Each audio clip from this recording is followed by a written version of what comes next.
Good morning and welcome to the Seneca County Commissioner meeting, Thursday, April 28th. It is 10 a.m. in the morning and we are in regular session. So we'll call this meeting to order and we'll start with the pledge. I pledge allegiance to the flag of the United States of America and to the republic for which it stands, one nation under God, indivisible, with liberty and justice for all. Okay, Kylie. We have our prayer. Commissioner Schuff. Thank you. If you would, please bow.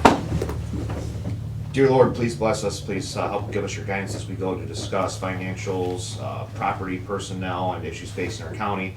Please help us to do your will. Please watch out for our citizens here. Keep us safe. Always help us to do what's right. Also a special prayer for the people that are outside of our community here that are struggling, whether it be war, hunger, whatever's going on. Please watch over them in a special way. And in your name we pray. Amen. Amen. Roll call. Commissioner Paradiso, Present. Commissioner Schuff, Present. Commissioner Kirschner. Here. I will accept the motion to approve the digital audio video recording of the previous board session, April 21st, 2022 for our regular session. So moved. I will second.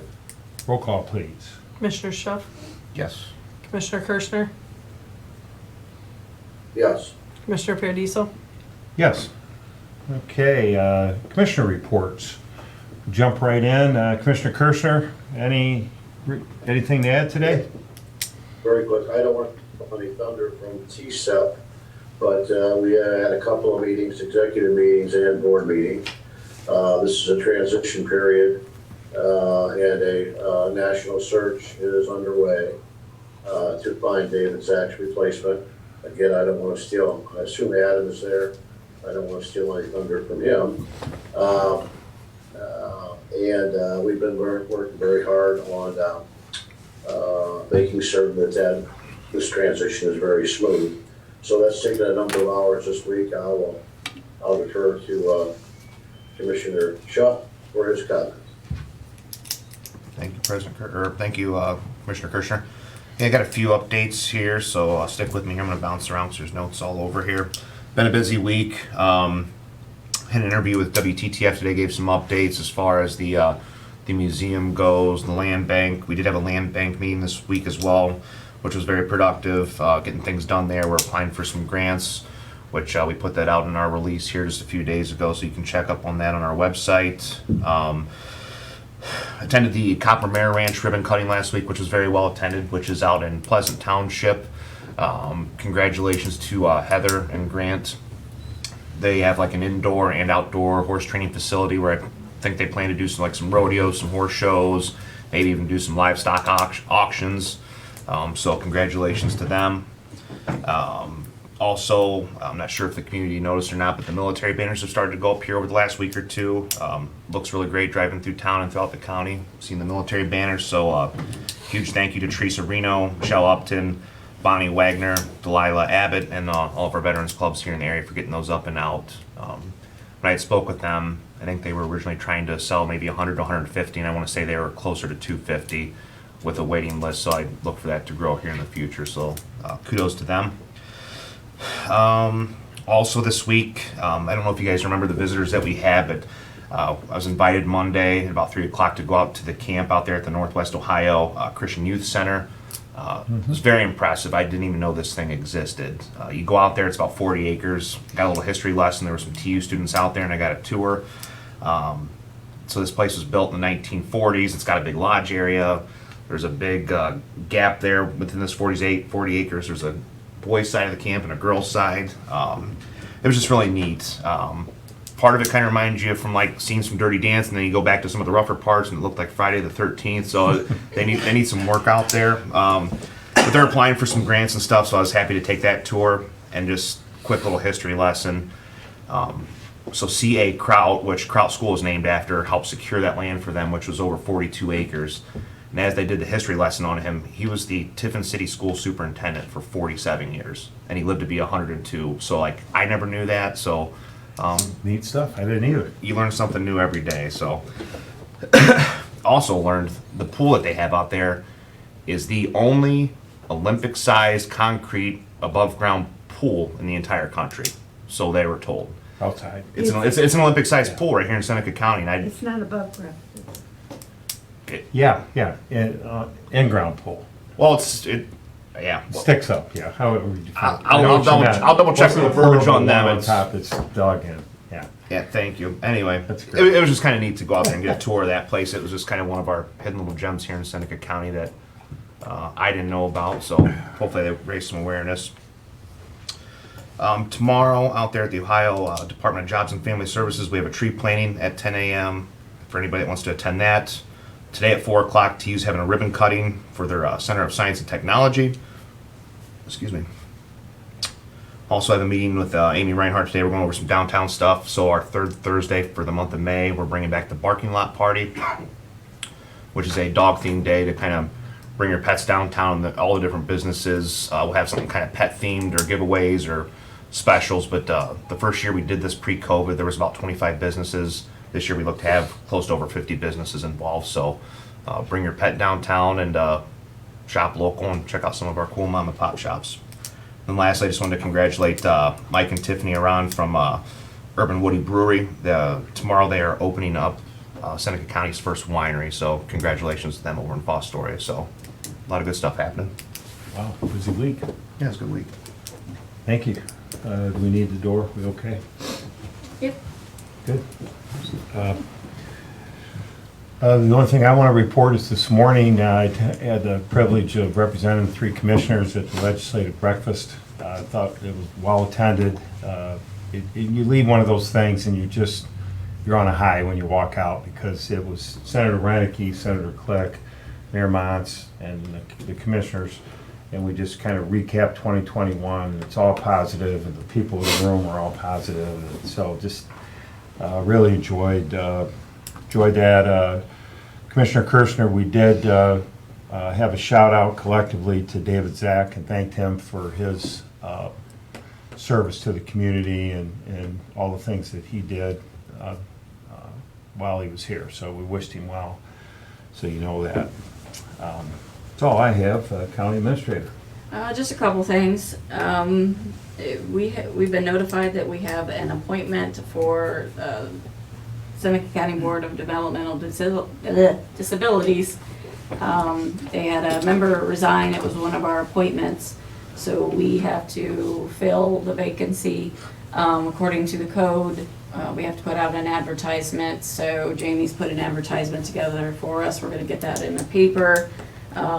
It'll be limited in details, but it'll have, call our office or email us and we'll send you the complete, there's certain requirements you have to meet to be a board member. So this is we have to finish the unexpired term. This is why we have to do the advertisement. We've done appointments before, but it hasn't been the expired term, so that'll be coming Is there a up time probably. frame? He has 30 days or a couple We weeks? have 60, and Okay. so we're gonna put a deadline to have it back to us by May 6th. Okay, So yep. we'll get that out in the paper probably next week. But just wanna let you know that was coming.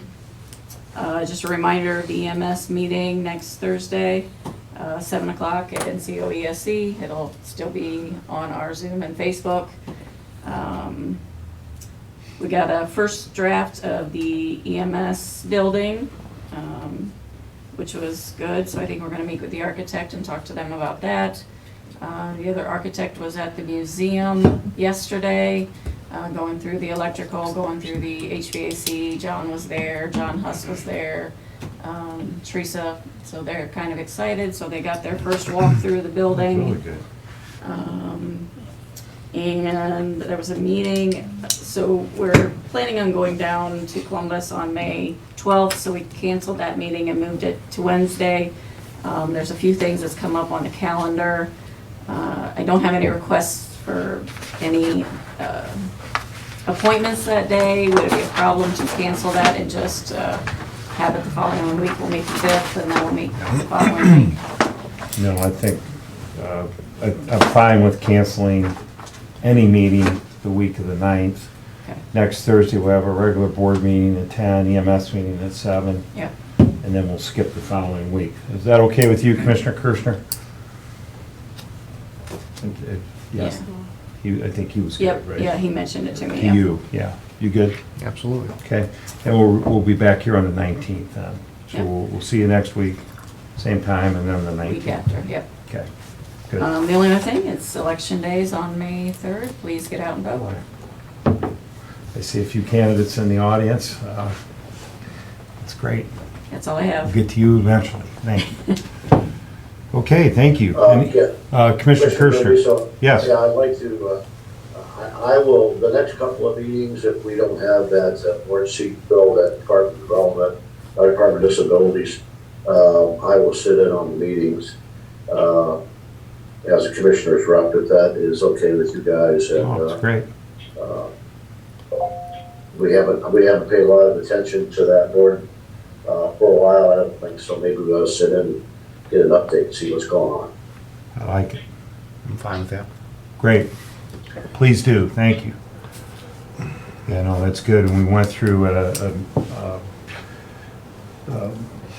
board situation with the advisory council and health department. And so as a commissioner, some of them have different roles. Yep. Different processes, and so it's interesting. So we're now talking about School of Art. That'd be great. Any other old business? Anything to talk about? We'll jump into new business. Back to you, Stacy. I got a couple financial requests here. This is juvenile probate court in their mental expense rotary fund, the 1072, asking for an additional $300 into their other expense. And this is needed for attorney fees and transportation of mental illness. The next one I have is victims assistance, needs an additional $200 into her other expense. Additional needed to pay for advocate training. And then I have a resolution entering into an agreement with Seneca Industrial and Economic Development Corporation, DBA, TSEP, on behalf of Seneca County Commissioners, authorizing Tony Paradiso to sign the agreement. This is that access site agreement that Renee talked about last week. We were just waiting to get it back from the prosecutor. She will probably have 4 more of these coming in, Each. but, so For I the got the first for the one. brownfield. Yes, yeah. Yep.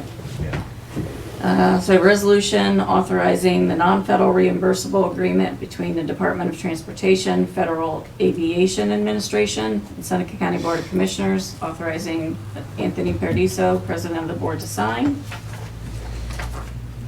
I have a resolution autarizing established discount rate for parcel number F20-0336520000 in Bascom District, retroactive to October 31st, 2021.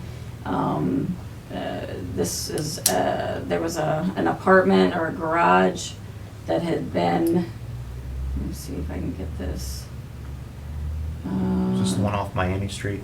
Eliminate the quarterly operational charge to this parcel for the garage. You tear it down? Yeah. Quarterly payment. I think maybe she was more descriptive in her email. It's Yeah, not I wonder if necessarily. that's Mr. Kaufman's place. Wayne Kaufman's. Is that what it was? Oh, Charlene, is she on? Yeah. Yeah, Charlene, where is this property? Hi, Bascom, it was a garage, it is a garage now. And when the sewer district was established, there was an apartment in the garage.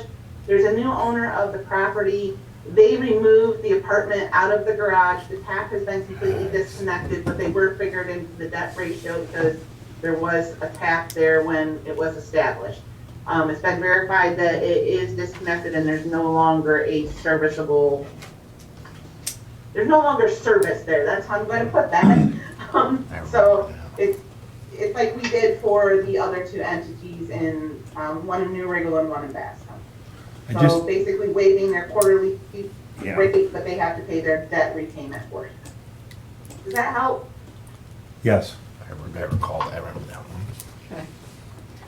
I have a resolution authorizing the agreement between the Ohio Department of Development, Seneca County Board of Commissioners, effective January 1, 2022. And this is for the Housing Revolving Loan Fund Administration. Effective January 1, 2022 through December 31st, 2026. I have a resolution authorizing the Seneca County Board of Commissioners to accept the bid with Gherkin Paving for the 2022 repavement surfacing project. Total bid amount for that was $776,832.09. I have a resolution authorizing contract between Seneca County Board of Commissioners, Common Pleas Court, and the Mental Health and Recovery Services Board of Seneca, Ottawa, Sandusky, and Wyandotte counties, and Oriana House. So the judge has worked out an agreement with the Mental Health and Recovery Services. They have 8 different grants up to, the judge was saying yesterday. $1.9 million. Yeah, $1.9 million. And A lot of money. most of them are geared towards some sort of mental illness or even addiction. So Mental Health and Recovery, MRCHA has agreed to take this on, so this is the contract. He brought this over yesterday, so this was added at the last It's good minute. for you, right? Yes, absolutely. We just had too many individuals doing too many of the grants, and It they, makes sense Yep, for them to manage. so the judge asked if they could do it, and they're gonna cover the cost to pay them to do those, so I it'll don't be think just I've be. heard Mearshall say no to anything yet. I don't think. They just do such a great job. They do, Kudos to him. and that's all I have. That's exactly right. I agree with you. Commissioner, I would move for approval of the new business, including supplemental appropriations and resolutions. I will second Commissioner Kirschner's motion. Roll call. Commissioner Kirschner, Yes. Commissioner Schuff, Yes. Commissioner Paradiso. Yes. Thank you. So at this time, we'll open up to any public comment for those that are present in the room.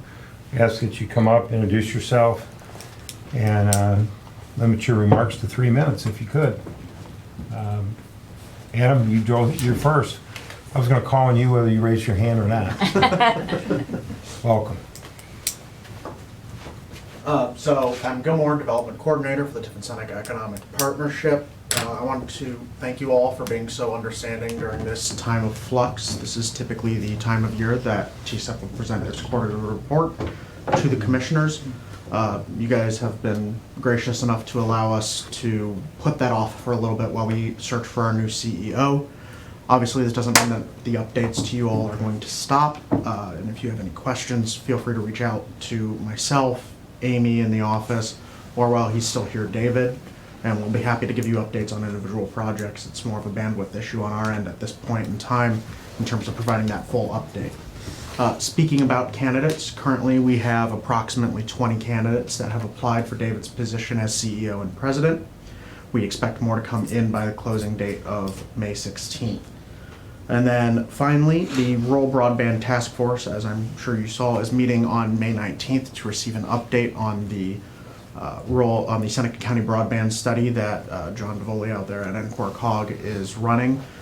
It sounds like it's going pretty well, and when we're hoping that the task force, which TSEP kind of runs on behalf of the commissioners, is going to be pleased with those updates and the progress that is being made. Again, they're hoping by the end of July that process will have worked its way through and a plan will result from that on how to get broadband access out into the more rural parts of the county. That's all I have this week. If you've got any questions, I'd be happy to answer them. Good update. Thank you. Nope. Anybody else? Okay. How was the turnout for the League of Women Voters Very event good yesterday? last night. I was surprised. It was good. Nice. Shirley. Good morning. It was a nice forum you had last night. Thank you. I'm Ken Egbert Jr. I'm one of the 3 candidates for Common Pleas Court Judge to succeed Judge Kelbley. As you know, since he's age 70, Ohio law prohibits him from running for re-election.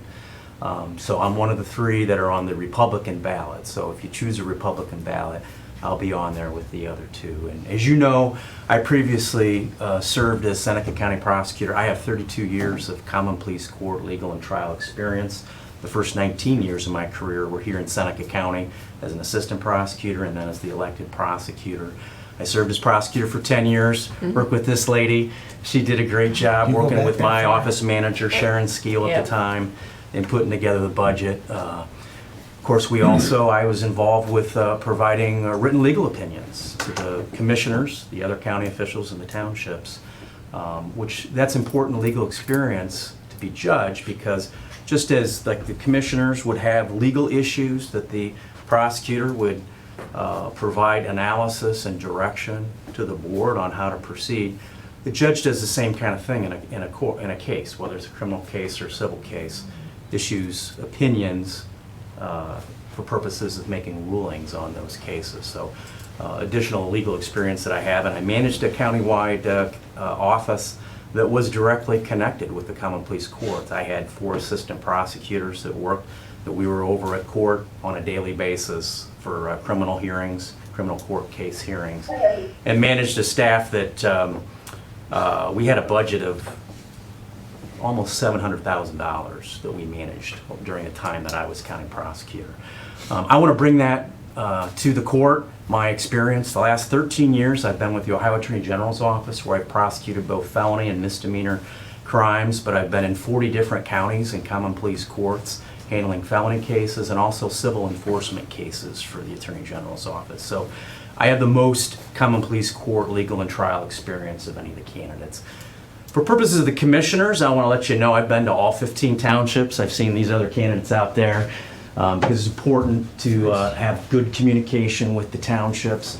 But what's different about the Board of Commissioners is you're the budgetary authority for all of the county offices, including the courts. And I want to tell you, I listened here this morning, and just as I did as county prosecutor, if I were to be elected judge, I would seek all available federal and state funding and use special projects funds that the court has at its disposal for purposes of any programming. We would look there first, and I'd work with the other judges in making sure that we were tracking down any and all grants or other types of funding, and that would include not just the federal government, but the Ohio Supreme Court has funding for particular court needs when it comes to technology that's available, and I know the judges have done a great job going to video arraignments, video hearings in certain cases. I would want to look to expand that. If we can save the sheriff having to do transports by doing hearings from the jail, that would be helpful for his budget and the county's budget overall. And certainly, I would look at looking at the dockets. I mean, the Pivot program has been a successful program to try to reduce drug abusers and try to have them kick their habit and be productive citizens. I would certainly look at any improvements we would want to have in that program. But mental health, you mentioned mental health today. I know Ottawa County has a mental health docket. I think that's something we should look at for the Common Pleas Court. Certainly I would work with the other judges in terms of developing a mental health or a veterans docket, which would be designed similar to like the Pivot program. With available funds, certainly looking at outside sources, understanding that Seneca County has limited resources as a rural county. So I understand that. So I asked for your votes, and if I were to be elected, I just want to let you know I'd work closely with the commissioners on budget and making sure we had an agreeable budget as opposed to having to resort, as you know, the judges have that authority to do a court-ordered budget for reasonable and necessary expenses. I would want to work with the commissioners to work on a budget that we both can agree to, if at all possible. So thanks for the time. I appreciate it. Thanks, Ken. Seen you out on the pavement. Yeah, and I've been at your house because you're in Tiffin. I haven't been out where Tony lives yet, so, or where Mike lives, but he's closer to town, so I should have. So good to see you, Commissioner Kirshner. Thanks. Thank you. Yeah. Anyone else who likes some literature, I'd be glad to give it to you. Okay, anyone else from the office here like to speak? Anybody, Zach, good? You guys good? Candidates? Sure. Okay. Why not? This is the meeting before the election. So That's come right, on meeting up. for the election. My name is Adam Yeah. Smith, running for Seneca County Commissioner, succeeding Mike Kirshner, who's retiring this year. I'm not going to make this a lot about me, but I will make a story and make it short to your 3 minutes. Appreciate that.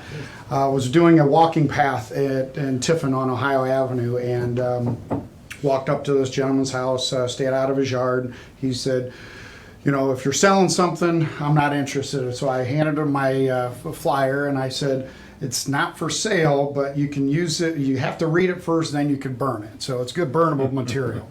As I'm trying to go through my talk, he said, oh, wait a minute, hold on, you got to stop. He said, is this part of your uniform? And I said, what's part of my uniform? A bird had crapped on my shirt as I was walking on Ohio Avenue. And he's like, You can't make that and I, up. you can't make it. I said, that's good luck. So I thought I'd share that story. He politely got me a towel, wiped it off, and we had a half an hour conversation after that. So I appreciated him not allowing me, because I don't know how many other people I talked to that just let that bird crap there. It was probably quite a few, I would imagine. But so hopefully that's good luck for me. I do wish my other candidate, Bill, good luck next Tuesday, as we talked this morning. But I'll leave you with a couple things. Running as a commissioner, I think, is not a sprint, it's a marathon. The moving parts that are in this county, I've, in these short 4 months, have grown and realized and respected what you three do and you two ladies do for the county. So that is greatly appreciated. So that being said, you know, I'm not a sprinter for sure, nor am I a marathon runner, but I will act as that if put in the seat of Seneca County Commissioner. So do ask for your support and your vote on May 3rd. Thank you very much. Thank you. Bill. Thanks. Thank you for the 3 minutes. First and foremost, I want to give a shout out to our friends down at the Board of Elections. Those are our unsung heroes down there. You know, they're going to be open all weekend. I think from 8 to 4, and then also Monday from 8 to 2 for anybody who wants to do, you know, pre-voting before the May 3rd primary, stuff on that. My wife and I have served on the board down there, and I tell you, there's a lot of working parts behind the system there. But again, let's kudos to those folks down there. I'm coming as 14 years experience as a township trustee. Tony talked at the legislative breakfast this morning about, you know, two of the main goals of the commissioners, and one is, you know, the broadband, and I currently serve as a township trustee on the broadband steering committee. Also, the other one is the countywide EMS system, and I also serve on a steering committee for that. So with my experience as a business owner, as a township trustee, I'm ready to hit the road running in the commissioner seat. So I appreciate everybody's support, and always a phone call away. So thank you. Yep, thank you. All right, thanks, everybody. Jimmy, any Yeah, I did not see anyone Additional in comments? the chat room here, but if you are joining us, you can go ahead and unmute your line and come forward with your public comment now. Good morning, everyone. This is Mike Ditto from Highbridge Consulting. Hey. Morning, Mike. Good morning. Just wanted to give you a real quick update from Columbus. A couple of things. Number one, it appears that there is some resolution forthcoming within the next month on the redistricting issue that we've talked a lot about. A federal judge panel ruled a few days ago that the redistricting commission has until May 28 to adopt a new map for consideration. If they don't, however, the primary will proceed for the state legislature on August 2nd, and it will be the third of the fourth maps that the commission adopted. So those, your legislative districts that you currently reside in, are virtually unchanged. Minor modifications there. I don't think there's any changes to the House seat where Representative Click is representing. And that election, those primaries will be on August 2nd, most likely. So hopefully that issue has come to some level of a resolution. And then finally, the big issue of the day right now is the state capital budget, which we've talked a lot about. We are expecting action on that here to get the ball rolling, probably in the next 3 weeks or so. And the capital budget will be likely signed, sealed, and delivered to the governor by the 1st of June. So nothing has been introduced yet. It's expected here after the May 3rd primary to see the first iteration of the bill, and we'll keep you posted on the meetings that we're having, and we've been having a bunch, and what your legislators are doing to support your local projects. Like on the August election, will there be any, Yes. will there be any state funding to help pay for that? It is expected that there will be, and the legislature would probably take care of that at some point over the next 4 or 5 weeks while they are back in session in May. The Secretary of State's office has estimated that that second election, which will just be for the state legislature and the state central committee members for the Republicans and Democrats, will cost somewhere in the neighborhood of $15 to $20 million statewide. And while no money has been allocated yet, it's expected that the legislature is taking a look at that right now. Okay, keep an eye on that for us. You bet. No problem. Right, as Mr. Egbert said, we know where that money needs to come from if we don't get any, so. That's right. Okay. Thanks for the update. Yeah. Anything else, Commissioner Kirschner? You bet. Any comment, Commissioner Kirschner, before we adjourn? Just to repeat, Yes. I know it's been talked about a lot today, but some of the primaries have been approved by the slimmest of margins. So Tuesday, if you haven't voted, please get out and do that. As Bill said, kudos to the folks at the Board of Elections. They worked very hard, and they've been a real shining star in the county over the last few years. So thanks to them. If you haven't voted absentee and you can't make it May the 3rd, please get that done over the weekend. But go out there and vote and exercise your right, please. Mr. Schuff, anything else? That's all I have. Oh, Jimmy? We're good? Okay, that completes public comment. Meeting's adjourned.